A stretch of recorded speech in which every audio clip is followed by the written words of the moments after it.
Prólogo a los educadores. Tras el largo prefacio de principios expuesto, para que los educadores se bañen en ese océano oxigenado con la verdad de la ley suprema, es necesario decir algo sobre el modo de enseñar los principios y educar al niño desde sus primeros pasos en la vida y aún desde su concepción por la madre que lo concibe y el padre que lo engendra. Y esa educación, que es física y moral, no será poco provechosa hasta el nacimiento del infante. Hay una hermosa ley desarrollada y sostenida con el nombre de simimilia similibus curantur. Los semejantes curan a sus semejantes, y si esto es en lo físico, no es menos aplicable en lo moral. Y eso conviene a la madre especialmente, pero no es ajeno al padre y por lo general. Queremos que nuestros hijos nos honren y los hijos se honren también pareciéndose a sus progenitores, y esto está bien visto de siempre y hay el adagio, el que a los suyos parece honra merece. Y aún en las leyes fisiológicas y materiales y en las costumbres sociales y aún judiciales, se miran los antecedentes de familia y es más o menos grave la sentencia, según que haya antecedes en la familia, del hecho que se juzga. Y los médicos cuidan mucho de saber cuando una enfermedad es hereditaria y todo esto debe prevenirse desde la concepción de un ser y luego en la sana educación escolar.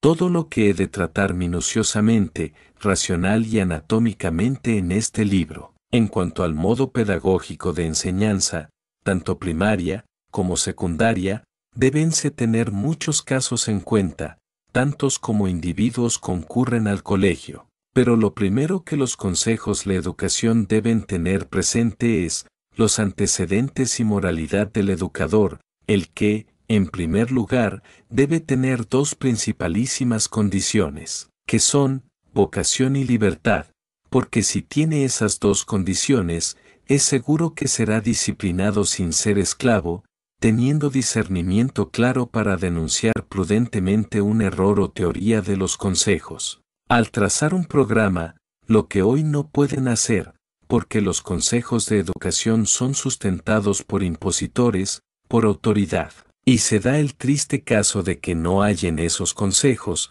maestras madres de familia, que cada una vale, por su experiencia, por todo el consejo. Pero, en cambio, hay consejeros solterones, que esto solo basta para excluirlos, no solo del Consejo de Educación donde hacen malísimo papel, sino de todos los cargos administrativos del pueblo. Porque el pueblo no es célibe, y quien no tiene valor para el patriarcado, menos puede ser educador de hijos, que renuncia a tenerlos. Y en todo caso que de ese consejero examinemos, veremos inmoralidad y malas costumbres, porque a poco que ahondemos, hemos de encontrar que está allí, por el olor y perfume de la juventud, y mucho se pega, lo que es el colmo de la inmoralidad. No por el hecho material sino por la corrupción que siembra en las jóvenes ese mal educador en los sentimientos delicados en las alumnas, donde se les consiente toda vanidad,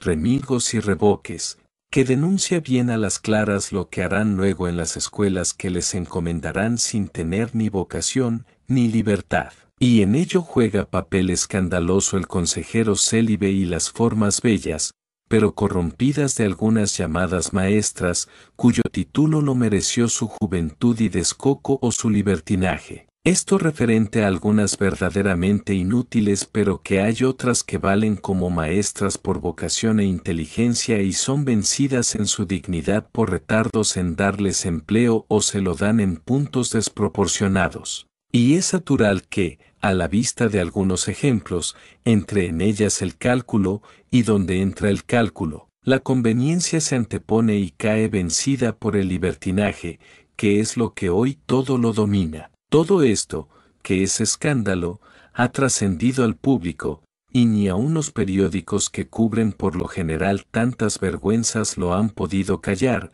y lo han denunciado en público. Y aún los tribunales se han hecho cargo de alguno que otro caso escandaloso, aunque con la mínima pena del código, denunciando el estado lastimoso de la educación, de lo que solo es responsable el consejo que la rige y hay necesidad, no de reformarlo, sino de crearlo de nuevo, excluyendo toda vanidad y matando todo libertinaje y componerse rigurosamente de ancianos ejemplares madres de familia proficua, esto hoy, hasta que llegue el momento muy cercano de establecer por ley única el código de amor, cuyo cumplimiento excluye hasta la sombra del libertinaje. El modo de enseñar debe ser oral, ante todo, explicando el mecanismo de las cosas, porque hacer que el niño o el adulto aprenda de memoria los textos es estropear el cerebro y prejuiciar la mente del educando, y esto es tan perjudicial que mata muchas nuevas ideas que cada hombre trae cada vez más avanzadas y progresistas,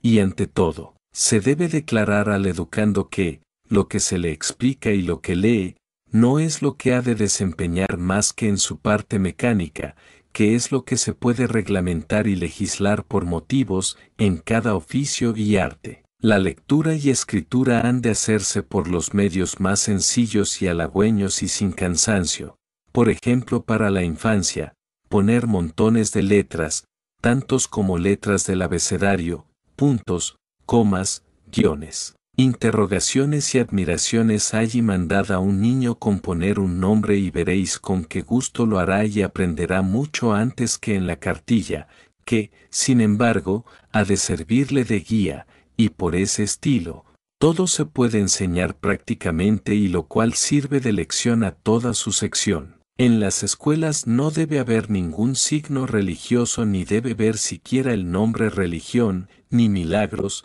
ni guerras, ni castas, ni razas, ni naciones. El adulto solo debe oír amor universal, creador universal y amor de hermanos entre todos los hombres, y un respeto que no sea temor a los mayores y, sobre todo, que aprenda a cuidarse de sus actos y no de los ajenos para criticar o calumniar. En las escuelas, solo debe enseñarse las letras y las artes liberales, los oficios y la agricultura, acostumbrando al educando a no obrar solo, sino en la unidad de pensamiento y acción con todos los de su sección, trabajo, bajo su oficio o ciencia, porque la unidad es el mayor provecho del trabajo y en ella todo se hace bien y cada vez se perfecciona más todo.